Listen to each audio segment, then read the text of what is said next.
तो स्टार्ट करते हैं ये सेशन केमिस्ट्री बेसिक्स। तो सबसे पहले ये सवाल उठता है कि व्हाट आर केमिकल्स। केमिकल्स किन चीजों को कहते हैं? तो वैसे देखा जाए तो आम बोलचाल की भाषा में केमिकल वर्ड का इस्तेमाल किया जाता है किसी आर्टिफिशियल चीज को बताने के लिए कि यार इसमें केमिकल मिले हैं या ये केमिकली बना है। तो कहने का मतलब होता है आर्टिफिशियली बना है, जब बोलचाल की भाषा होती है। लेकिन जब टेक्निकल टर्म्स में अगर आप बात करें तो दुनिया की सब चीज, जो कुछ भी मैटर है, वो सब कुछ केमिकल है। तो अगर आप देखें तो केमिकल्स से ही बनके ये एटम्स एंड मॉलिक्यूल्स से ही बनके ये मॉलिक्यूल्स बनते हैं। जितनी जिंदा चीजें हैं, लिविंग हो चाहे नॉन लिविंग हो, हर चीज, एनीथिंग दैट इज मैटर, वो केमिकल है। तो अगर आप अपने आप को देखें, हमारे बॉडीज बने हैं कार्बन, नाइट्रोजन, ऑक्सीजन, इन सब अलग अलग एलिमेंट से। हमारे बॉडीज, सारे जानवरों के बॉडीज, जितनी सब दुनिया में जो भी मैटर है, जिस चीज को मैटर की डेफिनेशन आप जानते ही हैं, तो जिस चीज को भी आप देख सकते, छू सकते हैं, तो सब चीजें मैटर हैं, वो सब चीजें केमिकल्स में आती हैं, क्योंकि ये सब इन एटम से मिलके बने हैं। तो केमिकल्स क्या हैं? तो everything that is matter is a chemical. और केमिकल क्या नहीं है? तो जो चीजें, अब जैसे हीट है, थॉट्स है, ग्रेविटी है, जो फोर्सेस हैं, और इसके अलावा जैसे light, heat, sound, vacuum, forces, thoughts, emotions, ख्याल, सपने, ये जितनी सब चीजें हैं, ब्यूटी, पेट्रियोटिज्म, ये सब चीजें जो मैटर नहीं है, जो चीजें जगह नहीं लेती हैं, जिन चीजों को आप ऐसे छू नहीं सकते, जिन चीजों को आप नाप नहीं सकते, तौल नहीं सकते, तो ये सब चीजें हैं जो कि केमिकल्स नहीं है। तो देखा जाए तो एवरीथिंग इज अ केमिकल। सबसे पहली चीज तो ये कि what are chemicals. Everything that is matter is chemical, क्योंकि एवरीथिंग, चाहे हमारे बॉडीज हों, चाहे दुनिया भर की जितनी चीजें हो, चाहे पेड़ पौधों को आप देख लीजिए, ये सब प्रोटीन्स, क्लोरोफिल, ये सब चीजें मैटर हैं और ये सब चीजें केमिकल्स हैं, क्योंकि इन्हीं सब नाइट्रोजन, ऑक्सीजन, कार्बन, इन्हीं सब चीजों से मिलके बना है। तो एनीथिंग अंडर द सन जो एलिमेंट से मिलके बना है, सब कुछ केमिकल है। ठीक है, तो पहली चीज तो ये क्लियर हो गई। अब आते हैं केमिकल्स के रिएक्शन पे। तो ये जो पीरियोडिक टेबल है, ये तो बहुत ज्यादा इंपॉर्टेंट है और इसका जिक्र हम बार बार करते रहेंगे। तो ये आपस में, ये केमिकल्स, ये जितने भी एलिमेंट्स हैं, आपस में रिएक्ट करते हैं, नई चीजें बनाते हैं। वो जो नई चीजें बनती हैं, वो आपस में रिएक्ट करती हैं और कुछ और नई चीजें बनती हैं, और इसी तरीके से नई चीजें बनते बनते ही हम बने हैं और ये पूरी दुनिया बनी है। तो अब आते हैं केमिकल रिएक्शंस पे। तो हम यहां से स्टडी करना शुरू करेंगे कि केमिकल्स आपस में रिएक्ट किस तरीके से करते हैं, क्या कुछ रूल्स होते हैं, क्या कुछ वही चीज, रूल्स ऑफ नेचर हैं कि किस तरीके से ये चीजें रिएक्ट करती हैं। ठीक है, तो what is a chemical reaction. सबसे पहली चीज तो ये कि केमिकल रिएक्शन क्या होता है। तो हम जैसे केक बनाते हैं, तो केक बनाने के लिए हम उसमें अंडे डालते हैं, तेल डालते हैं, आटा डालते हैं, चीनी और ये सब चीजें मिला के उसको हम हीट देते हैं, थोड़ा गर्मी देते हैं, तो ये सब चीजें आपस में रिएक्ट करके बनाती हैं केक। तो ये एक तरीके का केमिकल रिएक्शन हो रहा है। तो केमिकल रिएक्शन का ये जरूरी मतलब नहीं है कि केमिकल रिएक्शन, वो जो केमिस्ट्री लैब में जो चीजें मिलती हैं डब्बों में, वो केमिकल होते हैं और केमिस्ट्री लैब के अंदर ही केमिकल रिएक्शंस होते हैं, ऐसा दिमाग से निकाल दीजिएगा। हमारी बॉडी खुद केमिकल है और हमारे बॉडी के अंदर भी रिएक्शंस चलते रहते हैं। डाइजेशन जो है और जो रेस्पिरेशन है, ये सब अपने आप में केमिकल रिएक्शंस हैं। ठीक है, तो ये चीज क्लियर हो गई। तो chemical reactions in everyday life, जो आमतौर पे हम देखते हैं रिएक्शंस, तो कहीं पे हम आग जलाते हैं तो कि कंबशन रिएक्शन हो रहा है, तो एक तरीके का केमिकल रिएक्शन है। जंग लग जाना कि लोहा जो है वो रिएक्ट कर रहा है हवा के साथ, मॉइस्चर के साथ, और जंग लग जा रहा है, ये भी केमिकल रिएक्शन है। हमारे पेट में जो डाइजेशन हो रहा है, केमिकल रिएक्शन।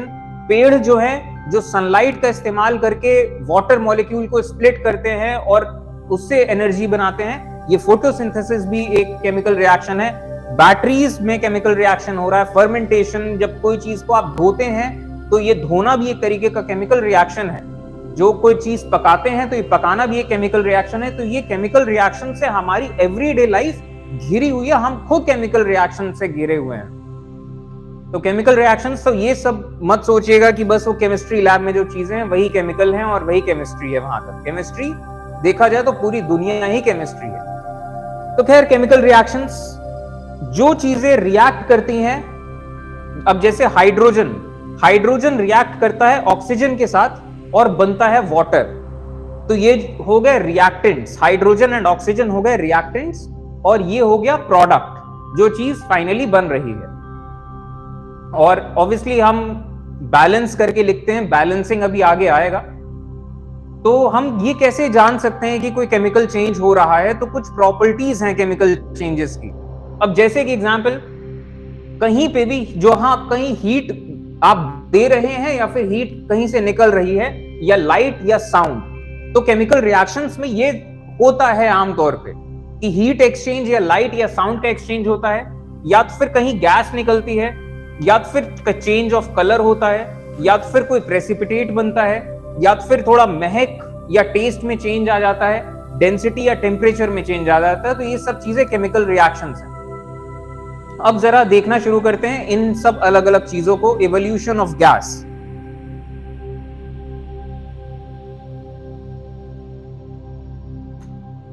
ठीक है, तो केमिकल्स क्या है? दो दुनिया की सब चीजें केमिकल्स हैं, जो भी मैटर है, क्योंकि इन्हीं सब चीजों से मिलके सब चीजें दुनिया की बनी है। और ये एटम्स आपस में किस तरीके से रिएक्ट कर रहे हैं, किस तरीके से जुड़े हैं, ये डिपेंड करता है कि क्या बन के सामने आता है। और ये भी मैटर करता है कि किस तरीके से ये लिंक्ड है। अब जैसे कि एग्जांपल देखते हैं, ग्लूकोज जो है, ये ग्लूकोज दो अलग अलग फॉर्म्स में आता है, अल्फा ग्लूकोज, बीटा ग्लूकोज। अच्छा, इन दोनों में फर्क वैसे तो देखा जाए तो ये दोनों ग्लूकोज हैं, सेम चीजों से बने हैं। अगर आप देखें कि कितना कार्बन, ऑक्सीजन, हाइड्रोजन इसमें है, तो उतना ही कार्बन, ऑक्सीजन, हाइड्रोजन इसमें भी है, लेकिन लिंक दोनों अलग अलग तरीकों से होते हैं। और यही चीज ओवरऑल एक डिफरेंस लेके पैदा हो जाती है। अब जैसे इस चीज का एग्जांपल देखते हैं, तो अल्फा ग्लूकोज जब एक दूसरे से ज्वाइन होता है तो ऐसे स्ट्रेट लाइंस में ज्वाइन होता है। तो अल्फा ग्लूकोज जब पूरा ज्वाइन होता है तो बन के जो चीज सामने आती है उसे कहते हैं स्टार्च। अब जैसे आलू है, आलू का स्टार्च इन्हीं ग्लूकोज, अल्फा ग्लूकोज से मिलके बना है। और बीटा ग्लूकोज ये जुड़ता है एक दूसरे से कि दूसरा मॉलिक्यूल उल्टा हो जाता है। तो इसके चलते जब बीटा ग्लूकोज एक दूसरे से जुड़ते हैं तो वो ऐसा नेटवर्क बनाते हैं ऊपर नीचे तक। तो ये थोड़ा सा हार्ड सी चीज बनती है। तो ये जो स्टॉक होता है, जो स्टेम्स में, जो पौधों के स्टेम्स में जो स्टॉक होता है, ये सेल्यूलोज भी ग्लूकोज ही है, लेकिन बस वो थोड़े से अलग फॉर्म में है। तो ये चीज कि कौन कौन सी चीजें मिलके क्या बनाती हैं, ये भी मैटर करता है। और यही चीजें किस तरीके से जुड़ी हैं, ये भी मैटर करता है। और इसी वजह से हम, अगर आप वो ऑब्जर्व करें, तो हम आलू को खा के पचा सकते हैं, लेकिन हम ये स्टेम्स और ये पत्तियां आमतौर पे हम इस तरीके से खा के हम नहीं पचा सकते, जबकि ऑल्दो ग्लूकोज है दोनों, लेकिन बस किस फॉर्म में वो अरेंज्ड हैं, ये भी मैटर करता है।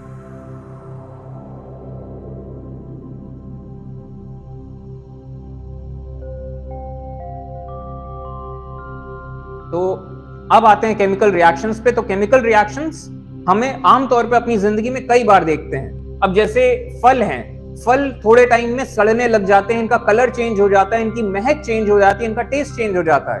तो ये केमिकल रिएक्शन हो रहा है इनके अंदर।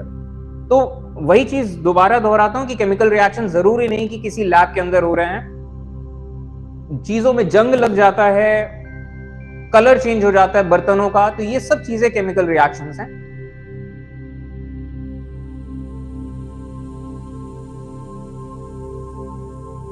तो हम कई सारी चीजों को मिला के एक बनाते हैं, केमिकल रिएक्शन हो रहा है। हम इसमें हीट दे रहे हैं तो रिएक्ट कर रही हैं चीजें, और हीट दे रहे हैं तो ये एंडोथर्मिक में आ जाता है। अभी सब डिस्कस करेंगे। और दूसरी चीज, कोई भी चीज, अब जैसे केमिकल रिएक्शंस के बारे में ये समझना भी जरूरी है कि जैसे पहली चीज तो कि कोई एलिमेंट किसी दूसरे एलिमेंट के साथ रिएक्ट करेगा, ठीक बात है। दूसरी एक और चीज, अब जैसे ये सब इतने सारे बॉल्स हैं, ये इतने सारे बॉल्स एक प्रॉपर ओरिएंटेशन में लगे हुए हैं, तो इनके अंदर एक स्टोर्ड एनर्जी जैसी है।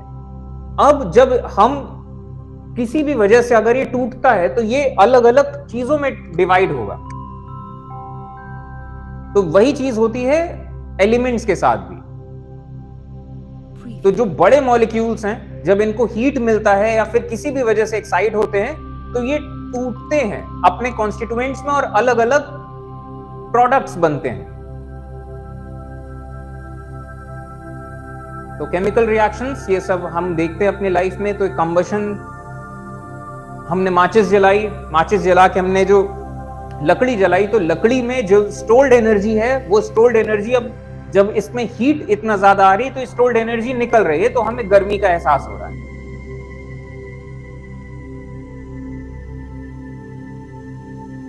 ठीक है, तो अब आते हैं केमिकल रिएक्शंस पे।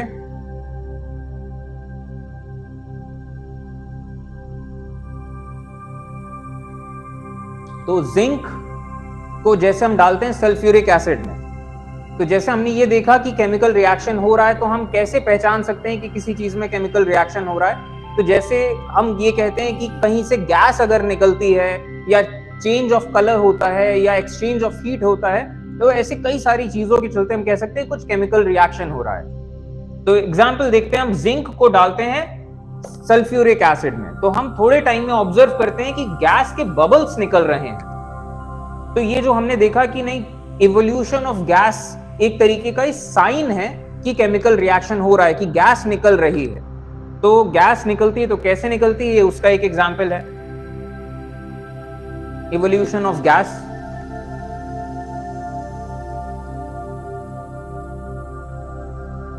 हाइड्रोक्लोरिक एसिड में हम डालते हैं सोडियम कार्बोनेट,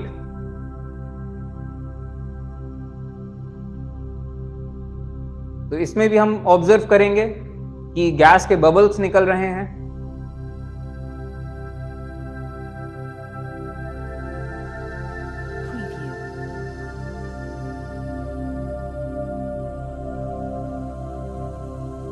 अब अगला, जैसे एक हमने साइन देखा था फॉर्मेशन ऑफ प्रेसिपिटेट, तो उसका एक एग्जांपल देखते हैं।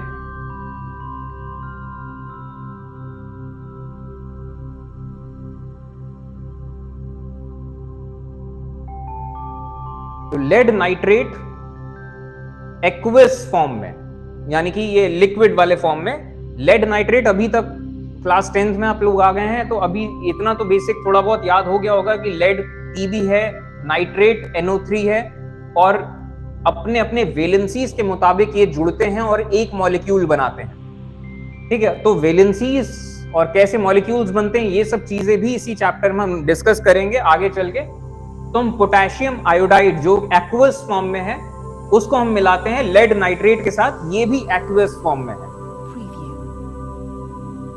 तो रिएक्शन होने के बाद ये ऐसा प्रेसिपिटेट बनता है, यानी कि सॉलिड फॉर्म में कुछ चीज जमा हो जाती है, और ये येलो कलर का प्रेसिपिटेट है जो कि बना है लेड आयोडाइड।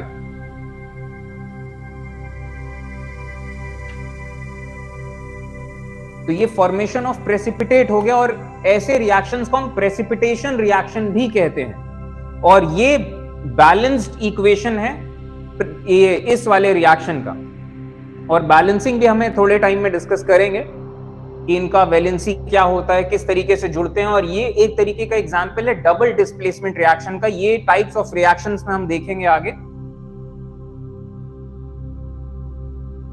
अभी तो हम यही देख रहे हैं कि प्रेसिपिटेट बनने का क्या मतलब होता है।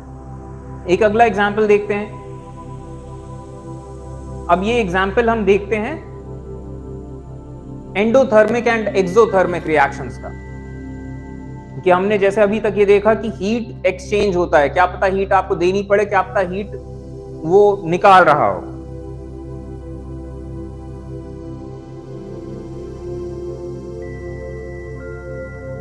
तो हम इन दोनों चीजों को मिला और वुडन ब्लॉक में इस बीकर को रखते हैं। तो ये बीकर इतना ज्यादा ठंडा हो गया है कि ये वुडन ब्लॉक चिपक सा गया है इस बीकर के साथ। तो यानी कि ये रिएक्शन जो हो रहा है, ये आसपास से एनर्जी या हीट ले रहा है वो, और जब वो हीट ले रहा है तो इतना ठंडा सा हो गया है वो। तो ये एक एग्जांपल है चेंज इन टेम्परेचर का, कि जब केमिकल रिएक्शंस होते हैं तो चेंज इन टेम्परेचर भी हो जाता है।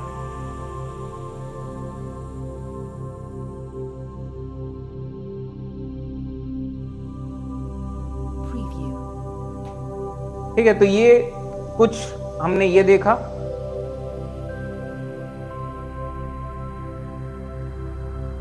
कि प्रॉपर्टीज ऑफ केमिकल चेंजेस कि क्या पता हीट या लाइट या साउंड निकल रहा हो या गैस निकल रहे हो, फिर ये सब चीजें ये अलग अलग रिएक्शंस में आपको नजर आएगा।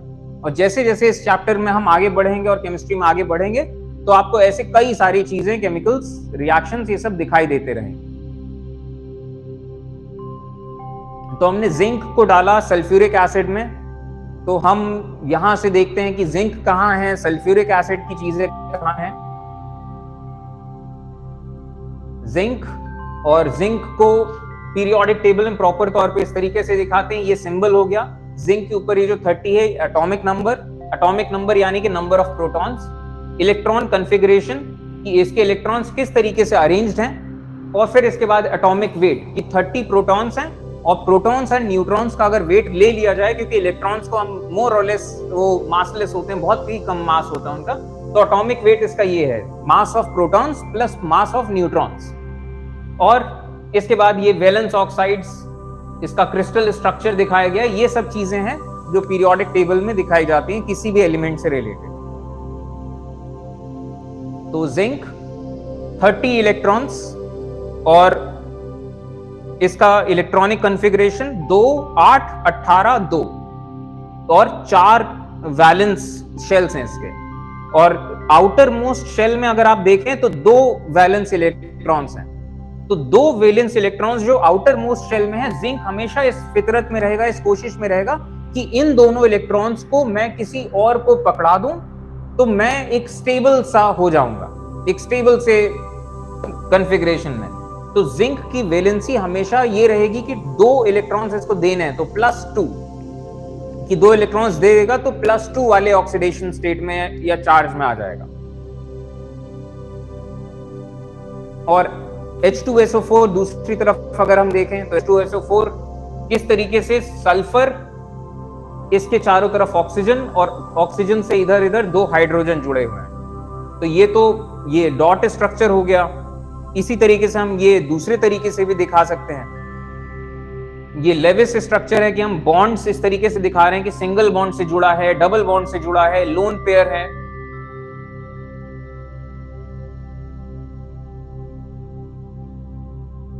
तो ये रहा balanced equation, evolution of gas HCl and sodium carbonate, ये हम देख चुके हैं।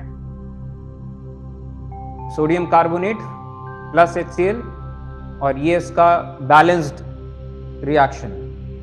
फॉर्मेशन ऑफ प्रेसिपिटेट, ये भी हम देख चुके हैं, पोटेशियम आयोडाइड, लेड नाइट्रेट। और ये डबल डिस्प्लेसमेंट रिएक्शन का एक एग्जांपल है। डबल डिस्प्लेसमेंट यानी कि 2 एलिमेंट्स ने एक दूसरे की जगह चेंज करी है। अब जैसे कि एग्जांपल, आयोडीन के साथ जुड़ा था पोटेशियम और लेड ने पोटेशियम को हटा दिया और लेड आयोडीन के साथ जुड़ गया, और नाइट्रेट के साथ जुड़ा था लेड, पोटेशियम जुड़ गया नाइट्रेट के साथ। तो लेड और पोटेशियम दोनों ने एक दूसरे की जगह शिफ्ट करी है, तो इसे हम कहेंगे डबल डिस्प्लेसमेंट रिएक्शन। अभी ये टाइप्स ऑफ रिएक्शंस में वन ऑफ द रिएक्शन है, अभी ये आगे डिस्कस करेंगे। अब ये सामने आ गया रिएक्शन, प्रेसिपिटेशन रिएक्शन भी है ये। और ये भी कंफ्यूज मत होएगा कि एक रिएक्शन एक ही टाइप का है, आप किस नजर से देख रहे हैं। यहाँ प्रेसिपिटेट बन रहा है तो ये कहेंगे प्रेसिपिटेशन रिएक्शन का एग्जाम्पल है। यहाँ पे डबल डिस्प्लेसमेंट हो रहा है तो हम ये भी कह सकते हैं कि ये डबल डिस्प्लेसमेंट का एग्जाम्पल है। तो किस तरीके से जो कैटायंस हैं, ये कैटायन एक्सचेंज रिएक्शन भी आप इसे कह सकते हैं कि कैटायंस एक दूसरे को रिप्लेस कर रहे हैं। और ऐसे ही और भी कुछ रिएक्शंस हैं जो कि प्रेसिपिटेशन रिएक्शंस हैं। Change in colour and temperature, तो ये हमने देखा चेंज इन कलर। अब जैसे कोयला है, कोयला हो रहा है तो ये भी केमिकल रिएक्शन है। तो यहाँ पे हीट निकल रही है, लाइट भी निकल रही है, बीच बीच में थोड़ी आवाजें भी निकल रही हैं जलते टाइम, और ऑब्वियसली कलर का भी चेंज है। और इधर हम देखते हैं बेरियम हाइड्रोक्साइड और अमोनियम क्लोराइड को मिलाया तो ये एंडोथर्मिक, आसपास से हीट ले रहा है, तो इसकी वजह से ब्लॉक बिल्कुल इतना ठंडा हो गया कि चिपक गया है इस बीकर के साथ। तो ये कोयले का जलना एक एक्सोथर्मिक रिएक्शन है। एक्सोथर्मिक यानी कि जब रिएक्शन हो रहा है तो वो हीट दे रहा है अपने आसपास, हीट निकल रही है उससे, तो एक्सोथर्मिक। और ये वाला रिएक्शन, जब रिएक्शन हो रहा है तो हीट वो आसपास से ले रहा है, तो आसपास की चीजों से जब हीट ली जाएगी तो आसपास की चीजें ठंडी हो जाएंगी, तो ये एंडोथर्मिक रिएक्शन। और एक्सोथर्मिक और एंडोथर्मिक, ये बस एक नजर है दुनिया के सारे रिएक्शंस को देखने का कि इसमें हीट देनी पड़ रही है या हीट निकल रही है। तो एक्सोथर्मिक रिएक्शंस के हम अगर एग्जांपल देखें कि कौन से ऐसे रिएक्शंस है जिसमें हीट निकलती है, तो मीथेन या नेचुरल गैस, इसका कंबशन, यहां पे हीट निकल रही है, तो एक्सोथर्मिक। हमारा जो रेस्पिरेशन हो रहा है कि ग्लूकोज के मॉलिक्यूल को हम जला रहे हैं ऑक्सीजन में, तो ये कंबशन रिएक्शन है, तो इसमें एनर्जी रिलीज हो रही है और इसी एनर्जी से हमें ताकत मिलती है हर तरह का काम करने की। तो ये भी एक मोर और लेस एक एक्सोथर्मिक रिएक्शन है, डाइजेशन इन स्टमक या जो भी रेस्पिरेशन आप कह लीजिए। एक्सोथर्मिक रिएक्शन का एक एग्जांपल ये है जब आप वेजिटेबल मैटर को कंपोस्ट में चेंज करते हैं, तो ये भी एक्सोथर्मिक रिएक्शन है, इसमें भी हीट निकलती है आसपास के सराउंडिंग्स। ये है चेंज ऑफ कलर का एग्जांपल। पोटेशियम डाइक्रोमेट में हमने जब सल्फर डाइऑक्साइड गैस पास कराई तो ऐसा ग्रीन कलर का हो गया, तो यहां पे बहुत ज्यादा हीट में चेंज नहीं आया लेकिन कलर में चेंज आ गया। तो ये चेंज ऑफ कलर भी एक तरीके का निशान है कि केमिकल रिएक्शन हो रहा है। और ये कुछ कॉमन कैटायंस हैं जिनके बारे में आपको ये पूरा टेबल करीब करीब याद हो जाना चाहिए, क्योंकि जब भी कोई केमिकल बात होगी कि जैसे बेरियम क्लोराइड है तो BaCl होगा कि BaCl2 होगा कि BaCl3 होगा। अब आप ये एक एक बार ये रटते चले जाएं तो ये इससे बेटर है आपको वैलेंसी अगर याद होगी तो आप झट से उस चीज को पकड़ पाएंगे। अब जैसे बेरियम क्लोराइड आ गया, तो बेरियम के बारे में अगर आपको पता है कि इसका वैलेंसी +2 है, कि ये इसके पास 2 इलेक्ट्रॉन्स हैं देने के लिए, और क्लोराइड इसी तरीके से एनायंस, जो नेगेटिव आयंस हैं, एनायंस जिनको कहते हैं, इनकी भी लिस्ट है। क्लोराइड जो है उसका है -1, तो यानी कि वो 1 इलेक्ट्रॉन लेगा। तो बेरियम के पास 2 इलेक्ट्रॉन है देने के लिए और एक क्लोरीन 1 ही इलेक्ट्रॉन लेगा, तो 2 इलेक्ट्रॉन्स अगर बेरियम के लेने हैं तो 2 क्लोरीन होने चाहिए, तो BaCl2। ठीक है, तो इस सेंस में आपको जितने भी केमिकल्स हैं इनका आप फॉर्मूला आपको याद हो, तो ये टेबल आपको जरूर याद होनी चाहिए। तो कुछ ऐसे हैं जो जिनकी वैलेंसी +1 है, लिथियम, सोडियम, पोटेशियम, सीजियम।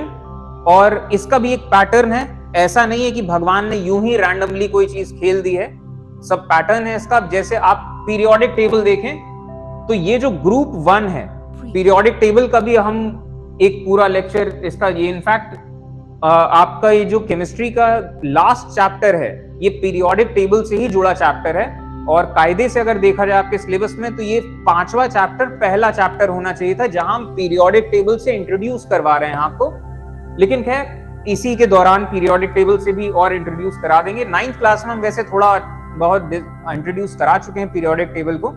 तो अगर याद हो आपको तो ये वैलेंसी कहीं ना कहीं दिखाता है कि जैसे ग्रुप 1 है, इन सब की वैलेंसी 1 है, इन सब के पास 1 एक्स्ट्रा इलेक्ट्रॉन है अपने आउटर मोस्ट शेल में। तो 1 एक्स्ट्रा का मतलब आउटर मोस्ट शेल में 1 इलेक्ट्रॉन है, तो वो 1 इलेक्ट्रॉन देने की फिराक में। ये जो ग्रुप 2 है, बेरिलियम, मैग्नीशियम, कैल्शियम, ये सब ग्रुप 2 वाले जितने, इनके पास आउटर मोस्ट शेल में 2 इलेक्ट्रॉन है, तो ये 2 इलेक्ट्रॉन ये देने की फितरत में है। और इधर इसी तरीके से इधर की तरफ जो नॉन मेटल्स हैं इनकी फितरत है इलेक्ट्रॉन्स लेना।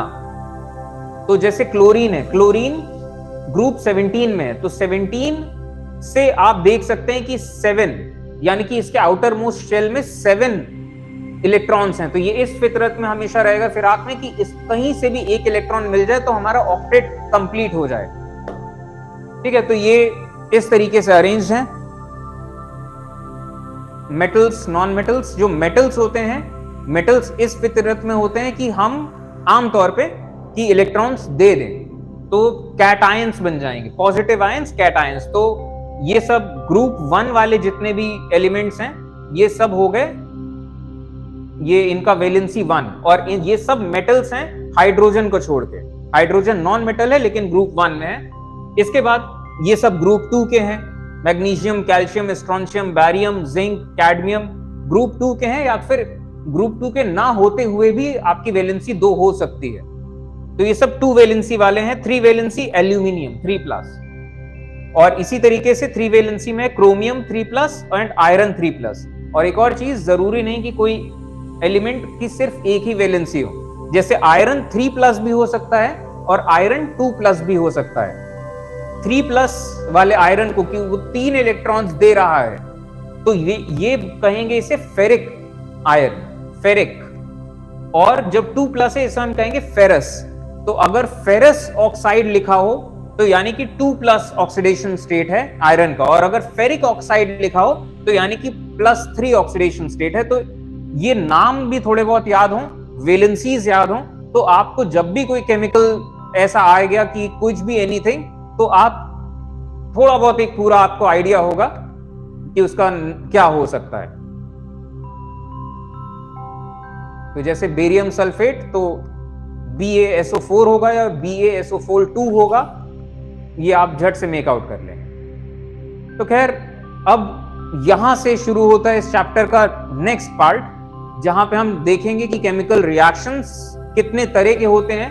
बेसिकली हम इनको 4 तरीके से क्लासिफाई करेंगे, दुनिया भर के जितने भी केमिकल रिएक्शंस हैं। तो अगर ऐसा है कि 2 या 2 से ज्यादा चीजें मिलके एक चीज बना रही हो, तो उसे हम कहेंगे कॉम्बिनेशन रिएक्शन या सिंथेसिस रिएक्शन। जैसे कार्बन है, वो कार्बन ऑक्सीजन के साथ बर्न हो रहा है, कार्बन डाइऑक्साइड बन रही है, तो 2 चीजें मिलके एक चीज बना रहे हैं, कॉम्बिनेशन। जब एक चीज गर्मी मिलने पे या इलेक्ट्रिसिटी के पास होने पे जब एक चीज टूटेगी और छोटे सिंपलर फॉर्म्स में, तो उसे कहेंगे डीकंपोजिशन रिएक्शन। इसके बाद डिस्प्लेसमेंट रिएक्शन, जहां पे एक एलिमेंट दूसरे एलिमेंट को डिस्प्लेस करेगा उसकी जगह से और खुद उसकी जगह ले लेगा।